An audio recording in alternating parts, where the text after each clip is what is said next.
Monsieur Boivin, bonjour. Bonjour. Ça fait plus d'une semaine Oui. depuis votre assermentation. On est ici à l'Hôtel de Ville ce matin. Oui. Comment qu'on se sent? On se sent, écoute, investi du devoir, je te dirais. Mon plan était fait depuis longtemps. C'est quelque chose que je voulais faire dans mon cheminement professionnel. Puis maintenant, ben, on est au travail, là. Si je le disais, il n'y aura pas de festivité, bien, il n'y en a pas. Parce que le travail, au départ, est super important pour donner l'orientation. Je dirais, les 100 premiers jours, quand tu t'installes dans un poste comme de maire, bien, les commissions, comment on va bâtir les 4 prochaines années, on le décide en début de mandat. Ça faisait longtemps que vous y songiez à Oui. vous Ben, présenter moi, j'ai comme été maire? 8 ans conseiller municipal. J'ai adoré mon expérience. Puis j'ai dû quitter pour les affaires familiales, puis c'était pas possible de faire les deux pendant une bonne période. Puis là, en ayant vendu mes actions dans la fromagerie, bien, ça m'a permis justement d'être disponible à 100 pour ce défi-là, qui va être probablement mon dernier défi professionnel. Si jamais l'issue de la course n'aurait pas été la même, ça aurait été quoi votre plan B? Écoute, je me suis posé la question, mais il y a des choses, je ne sais pas ce que j'aurais fait.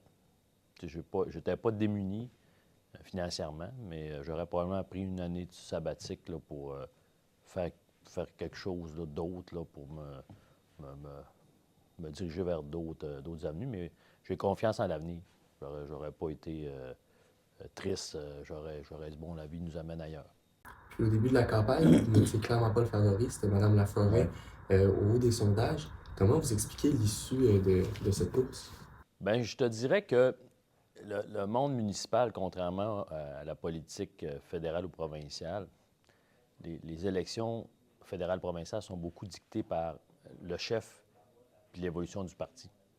La responsabilité des candidats au provincial fédéral n'a pas tant d'impact que ça dans l'issue d'une course. Au municipal, c'est le contraire.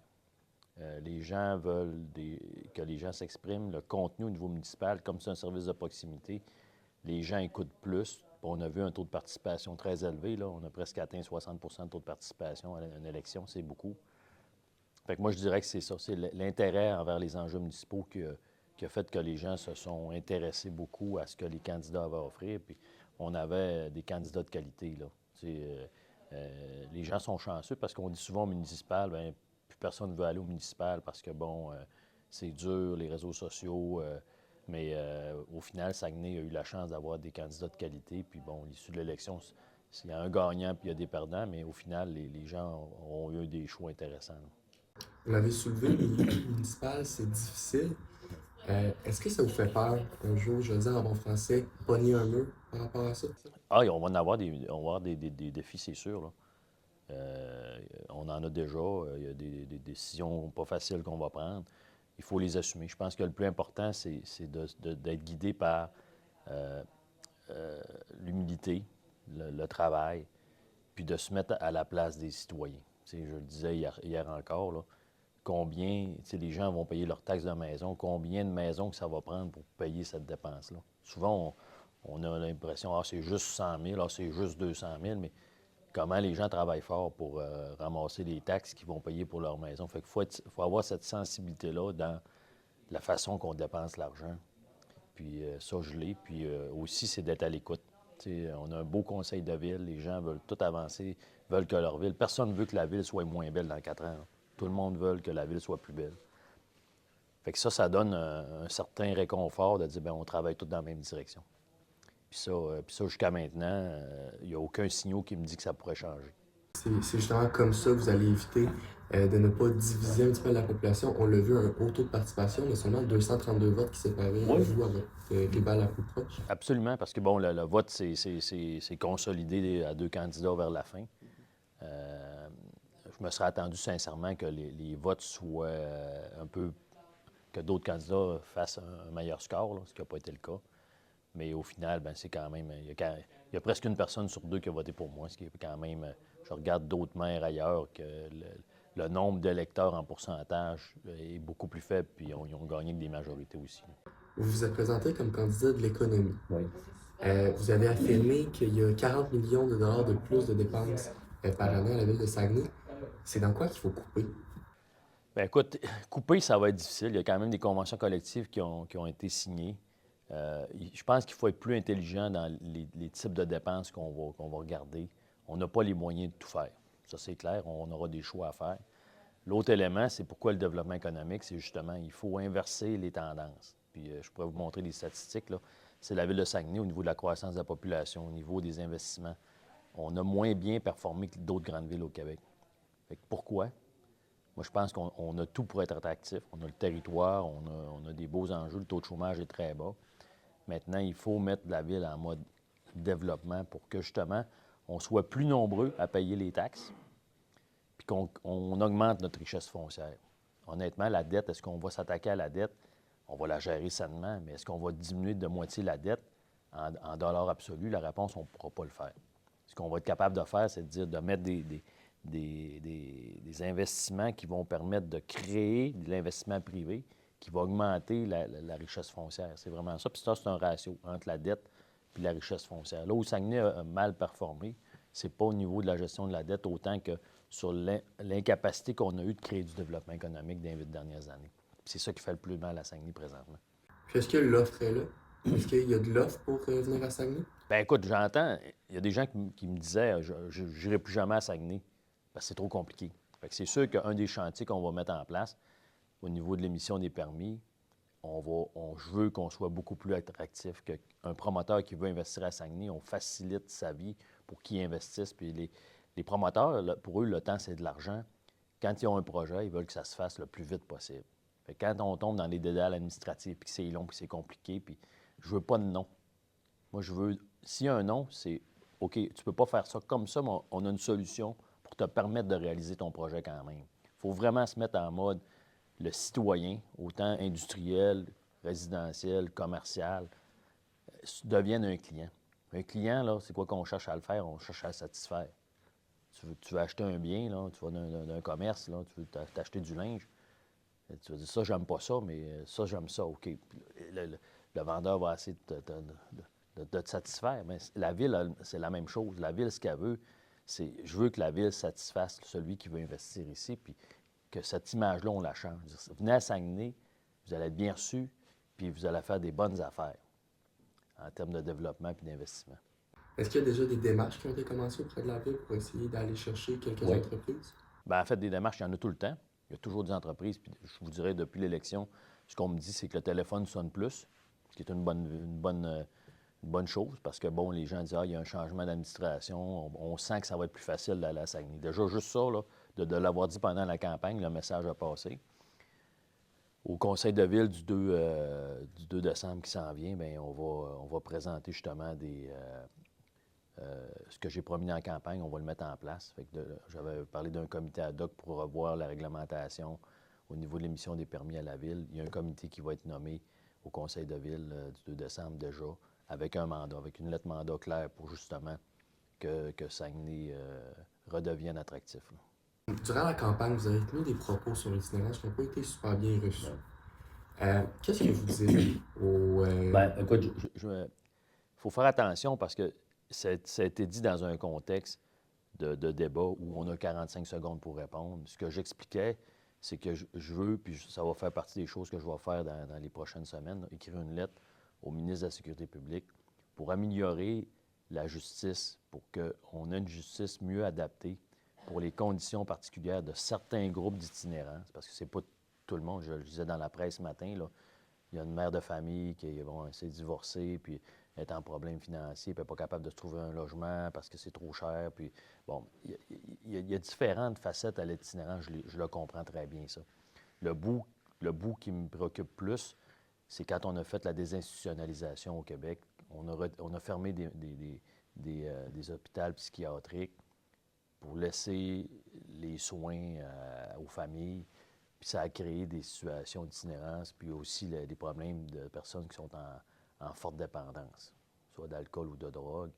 Puis ça crée aussi l'itinérance. Fait que pour certaines catégories de personnes, c'est problématique, puis on ne peut pas non plus tolérer des crimes. C'est des gens qui vont mettre le feu à une poubelle, qui vont faire du vandalisme, qui vont voler.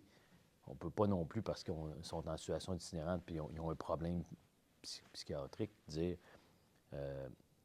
on va rien faire.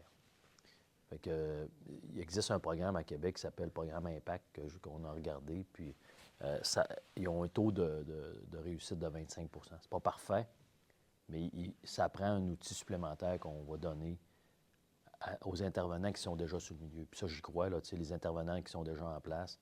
Nos policiers, nos travailleurs de rue, nos organismes aussi. Je veux les aider plus financièrement pour répondre aux besoins de première ligne.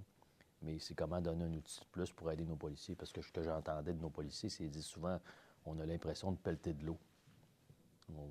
Quelqu'un qui est en problème évident, ils vont l'arrêter, ils vont l'amener à l'hôpital, puis il va être en refus de traitement, puis il va retourner dans la rue le même soir, puis il va recommencer.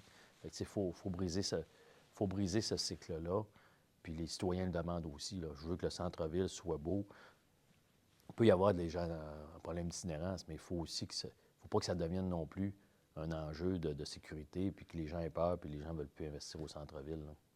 Puis vous allez les aider justement avec le financement? Bien, financement, peut-être aussi trouver des endroits, parce que, bon, des gens qui sont en problème de logement, il y en a. Fait que je pense que le logement, c'est la première étape. Là. Le logement abordable, c'est un enjeu réel au Québec. On a passé à Saguenay d'un taux d'inoccupation dans le logement de 5 à 1,6 en l'espace de 4-5 ans. Là. Fait que cette problématique-là, on le ressent aujourd'hui. Puis quand on débalance l'offre et la demande en économie, comme dans le logement, mais ça crée une pression à la hausse sur le prix des logements. Quand quelqu'un sur l'aide sociale reçoit une aide sociale de 880 $ par mois, bien, il ne peut pas se payer un logement de 1200 $ par mois. Là. C'est évident, là. C'est clair, c'est mathématique. Là. Donc, comment est-ce qu'on peut mettre du logement abordable pour des personnes qui sont en difficulté financière ou qui n'ont pas les moyens? Je pense que ça, c'est une préoccupation que tous les maires ont. Puis comment est-ce qu'on peut accélérer la construction de logements à travers l'OMH à des coûts raisonnables aussi, parce que c'est toujours les mêmes citoyens qui payent. Là. Pour moi, une porte, quand on voit des projets, que le coût par porte, par unité, on parle de 400 000 $ puis 450 000 $ pour une unité de logement, c'est trop cher. Là. C'est là que le privé doit aider pour justement baisser les coûts par unité de logement pour qu'on puisse subventionner, mais aussi rendre les coûts abordables, puis abordables aussi pour les gens plus démunis au niveau du logement. Là. Puis c'est quoi que vous dites aux organismes qui travaillent dans la rue, avec les personnes dans la rue, à ces propos-là? Est-ce que le lien de confiance est encore là? Ben oui, ben, moi, dès le lendemain, je les ai rencontrés. Là. Je me suis excusé au niveau du propos qui était mal interprété, parce que je parlais du marteau de la justice, puis c'est devenu que je voulais frapper les itinérants à coups de marteau. Là. C'était vraiment pas ça. C'était vraiment... Moi, quand je parlais du marteau, c'est le marteau de la justice. Pour que, bon, quelqu'un qui commette un méfait, supposons qu'il ait un problème de consommation de drogue, puis qu'il commet un méfait, bien que pour pas qu'il passe par le même traitement judiciaire que toi. Toi, si tu mets le feu à une maison, bien, ils vont t'arrêter, tu vas aller en prison, puis tu vas t'accuser. Mais pour certains groupes, ça ne donne rien de faire ça. Ils n'ont pas d'adresse, ils n'ont pas d'argent, ils ne peuvent pas te payer d'amende. Ça prend un traitement judiciaire qui va être différent d'une personne normale. C'est ça, la justice adaptée. Fait que le juge va adapter son jugement à la condition particulière des individus, des personnes qui font souvent de l'itinérance. Comme toi, tu te promènes tout nu dans la rue, là. On va t'arrêter, ça va être grossière indécence, puis ils vont te mettre les menottes, puis tu vas avoir une amende. Mais quelqu'un qui est intoxiqué, puis tu peux pas lui donner d'amende, il a besoin d'autres soins. Fait que le jugement va être adapté à la condition de la personne. Puis ça, le jugement, bien, ça prend un juge qui va faire ce jugement-là. Puis souvent, de la manière que ça fonctionne à Québec, c'est que tu vas avoir les policiers, les intervenants de rue, tu vas avoir des gens de la santé publique qui vont venir expliquer au juge le cas spécifique, puis ils vont proposer une intervention spécifique. Puis ça va être sanctionné par le juge. Fait que le juge va dire, bon, bien, les intervenants recommandent, par exemple, d'aller en cure de désintoxication pendant 3 mois. Bien, le juge va imposer ce traitement-là comme un jugement. Fait que c'est ça la condition particulière. Présentement, c'est un petit peu plus compliqué que ça le faire. Fait que les modèles adaptés là, ont certains succès. On change de sujet un peu. Il y a beaucoup d'étudiants à Saguenay. On a le cégep de Jonquière, le cégep de Chicoutimi, l'Université du Québec à Chicoutimi. C'est quoi votre plan pour les étudiants, pour la jeunesse en général? Ben écoute, j'étais au conseil d'administration du cégep de Chicoutimi. On est chanceux, Saguenay, d'avoir des belles institutions. Autant, on a 2 cégeps et une université. J'ai parlé beaucoup d'être une métropole nordique. Bien, pour moi, c'est clair qu'une métropole à part entière se doit d'avoir le- les maisons du savoir. Fait que, les cégeps et notre université contribuent à l'essor économique, contribuent aussi à rendre notre ville plus cosmopolite. Parce que, bon, on le sait, dans la clientèle des cégeps, on a beaucoup d'étudiants étrangers. Je pense que ça amène une belle diversification à l'intérieur de notre ville. Ça amène aussi un beau noyau, un beau noyau au niveau de tout ce de tout ce qui bouge à Saguenay, là.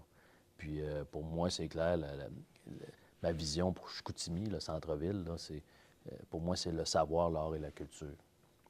Puis ça passe par nos maisons d'enseignement. On a la chance aussi d'avoir un réseau d'enseignement collégial, universitaire et l'hôpital, le centre hospitalier, avec l'Université de Sherbrooke aussi, l'école de médecine. Je pense que tout le monde de la santé, là, au niveau de l'arrondissement Chicoutimi, c'est un beau vecteur là, d'enseignement là, pour des besoins qui sont réels. Là. La santé, bien, on s'entend, c'est un, c'est un secteur qui est super important pour la communauté. Puis, bon, puis la ville, bien, ça peut participer à développer des résidences étudiantes, développer des projets. On va en annoncer un bientôt avec l'université. Là. Bien, moi, c'est sûr que les projets si on peut aider l'université à être meilleure, puis la ville va être meilleure. Vous avez déjà commencé à instaurer un conseil municipal jeunesse. C'est quoi que ça va apporter à la ville de Saguenay? Bien, écoute, les jeunes de moins de 18 ans n'ont pas le droit de vote. Puis, regarde, hier, j'ai un jeune qui m'a appelé, là, un ami de mon neveu, qui était fâché du transport en commun. Bon, il a raison, en passant. Puis, je trouve ça important que les jeunes de moins de 18 ans puissent avoir une voix pour s'exprimer puis débattre. C'est pour ça que là, j'ai mandaté le conseiller François Fortin de devenir le maire des jeunes.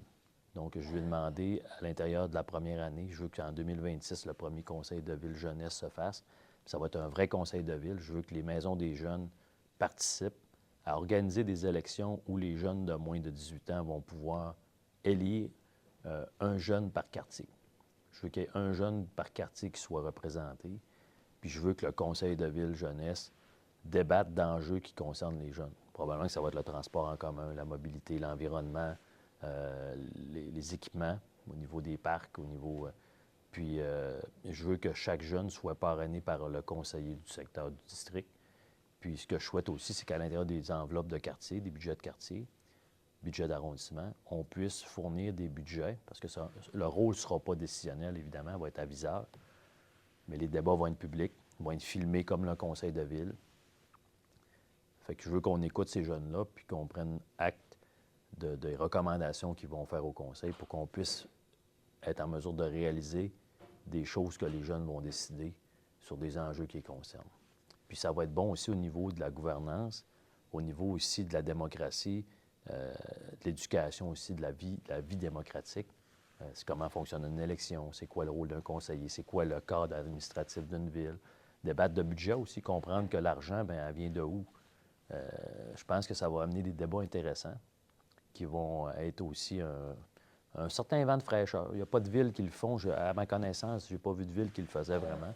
Puis je veux que ça soit un conseil de ville qui se fasse 4 fois par année. Puis je pense que ça va intéresser aussi les parents à voir le jeune se développer. Là. En tout cas, c'est un beau canal. À date, je te dirais, cette promesse-là fait l'unanimité. Là. À court terme, c'est quoi vos priorités? L'économie. Il faut développer la ville. Si on veut être en mesure de se payer des nouvelles choses, si on veut être en mesure de faire du maintien d'actifs sans hausser de manière importante les comptes de taxes, puis les comptes de taxes autant pour les propriétaires que les locataires, parce que quand le compte de taxes augmente, les locataires, leur loyer va augmenter.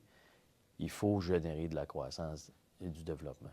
Fait que c'est sûr que mon mandat va se passer beaucoup au niveau du développement économique parce que je veux qu'il y ait des investissements majeurs dans notre ville. On va l'annoncer dans pas long déjà.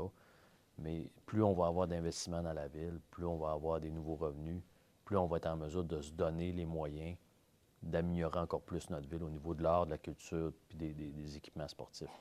On est chanceux. Saguenay est une ville quand même qui offre beaucoup de services. On a 2 centres de ski. Il n'y a pas beaucoup de villes qui ont des centres de ski. Puis l'autre promesse que j'ai faite, là, je pense qu'à l'intérieur de la première année, on va être en mesure d'en réaliser une partie, mais de ramener l'art urbain pour embellir notre ville. Nos entrées de ville, quand on arrive à Saguenay, je trouve ça, c'est pas beau. Là. Je veux qu'on ait quelque chose qui soit fait pour que ça fasse wow. On arrive dans notre ville, on est fiers de revenir, ou des gens qui sont originaires d'ici disent, regarde, on arrive dans notre ville, elle est belle. L'entrée des villes, c'est important. Là. À long terme, c'est quoi vos priorités? Encore là, l'économie, plus notre ville va être une ville qui offrira des emplois de qualité aux jeunes, plus on va être en mesure de ramener notre cloche démographique. Le plus grand défi de Saguenay présentement, c'est que notre démographie est 10 ans en avance sur le reste du Québec en termes d'âge. On n'a pas assez de jeunes. Notre population active est plus faible qu'ailleurs au Québec, dans les autres grandes villes au Québec. Fait qu'il n'y a pas d'autre solution. Ça prend des bons emplois. Il faut intéresser les jeunes, autant les jeunes originaires de la région qui ont quitté à l'extérieur de revenir, mais aussi des gens qui pourraient choisir Saguenay comme un nouveau lieu de résidence. Ça peut être des personnes immigrantes, des gens qui vont venir à l'université ici et qui vont dire ben, j'ai le goût de rester. Que des gens de Montréal qui sont tannés du trafic puis on veut revenir à Saguenay pour travailler. Donc, si on a des bons emplois, qu'on est capable de ramener notre cloche démographique dans la moyenne provinciale, pour moi, regarde, on va remplir un gros enjeu. Fait que ça va se faire avec l'économie, ça va se faire avec de l'attractivité, une belle qualité de vie. Puis je suis convaincu que si on met ça en place, automatiquement, les gens vont avoir le goût de revenir s'installer en région, vont avoir le goût de vivre ici. Puis ça va faire boule de neige. Parce qu'on a le territoire, on a tout pour réussir. Là. On a tout. On a de l'industrie, on a des ports de mer, on a un aéroport civil, militaire, on a de la grande industrie, on a des centres de recherche, les universités, les collèges. Fait qu'il y a pas... On n'est pas une ville mono-industrielle, on a tout. On est une vraie métropole, on n'est pas une banlieue d'une métropole existante. Si je regarde, il y a des villes qui ont développé au Québec parce qu'ils étaient en périphérie de métropole. C'est pourquoi que la couronne de Montréal s'est développée, c'est parce que Montréal, le coût des maisons était trop cher, puis les gens sont en allés autour. Mais Saguenay est vraiment une métropole à part entière. C'est quoi qu'on peut vous souhaiter pour les 4 prochaines années à la tête de Saguenay? Bien, de l'harmonie, je vous dirais, de l'aide des autres paliers de gouvernement, provincial, fédéral, pour comprendre la situation de Saguenay, puis insuffler à Saguenay des moyens, souvent financiers, pour nous aider à se développer plus. Si on regarde les parcs industriels, là, on parle de la zone IP de Grand-Anse, bien, on va avoir besoin de l'aide des gouvernements pour amener les infrastructures là pour qu'on soit attractif. Fait que l'attractivité se fait avec des investissements. Saguenay ne pourra pas faire ces investissements-là seul. Il faut que les gouvernements nous aident. Il faut être aussi dynamique avec les autres MRC. Je pense que la région, il faut être unis plus que jamais avec les enjeux qu'on a, avec la forêt, on regarde ce qui se passe aux États-Unis au niveau des tarifs douaniers. Ça a des impacts. Fait que plus la région va être unie vers une stratégie commune avec le corridor du Nord, bien, plus la région va bénéficier des investissements majeurs, puis on va rayonner. Là. Tant au niveau de l'industrie forestière qui est en mutation, que l'industrie minière qui va être en fort développement, je pense, dans les prochaines années.